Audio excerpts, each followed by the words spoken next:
We're getting ready to put the link local address to work here in our static route, and we're going to work on router 2. I took everything off from previous videos as far as the static route went.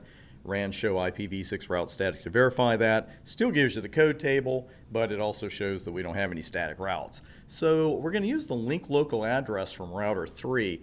The first thing you've got to make sure of course, is that you grab the right link local address, because we have two Ethernet interfaces involved in this lab. We know that are open and running version 6, so they're both going to have their own link local addresses. So just a quick look at the diagram, and router 2 is on the same subnet with router 3, of course.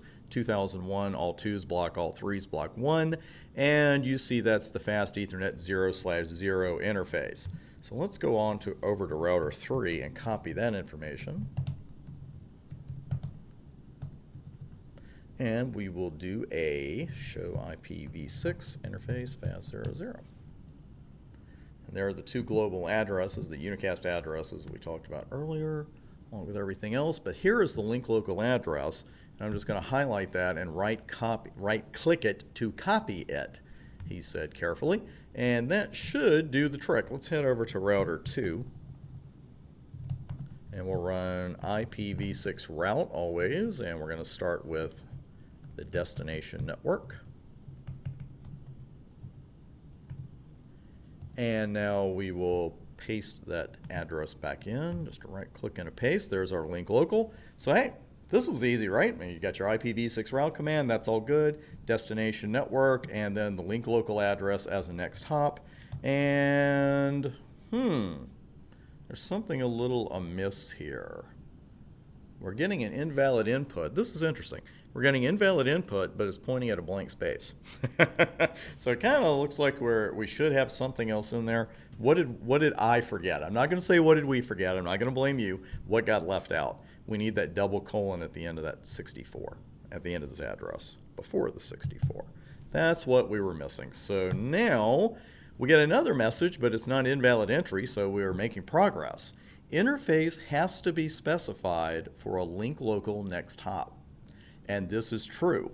When you use a global unicast address in a static route, in IP version 6, we didn't have to specify any kind of exit interface, local exit interface. We had the option to, but we didn't have to. But here's a little extra gotcha here. When you use a link local address as the next hop, you've got to put in the exit interface as well, the local exit interface.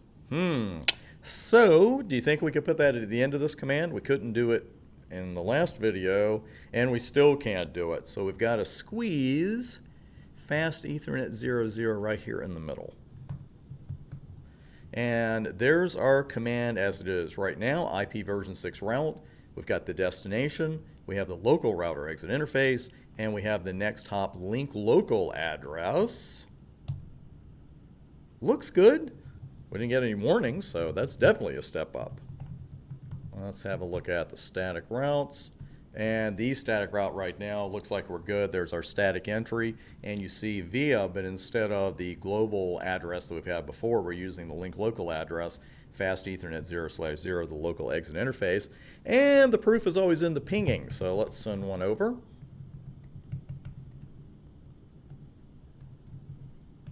To host 4 on that subnet, and it's a beautiful thing.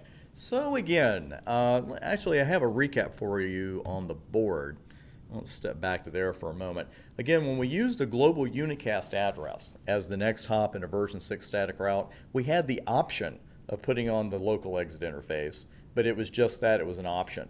With the link local address as the next hop, we need to tell the router, hey, here's where you're going to find that link local address. Go out this interface. And the router is going to let you know that. The router is going to say, as it said to us, hey, you got to put in a local exit interface. The exam is not going to be that kind, so if we have a link local address in a version 6 static route, we know that we've got to specify that local exit interface.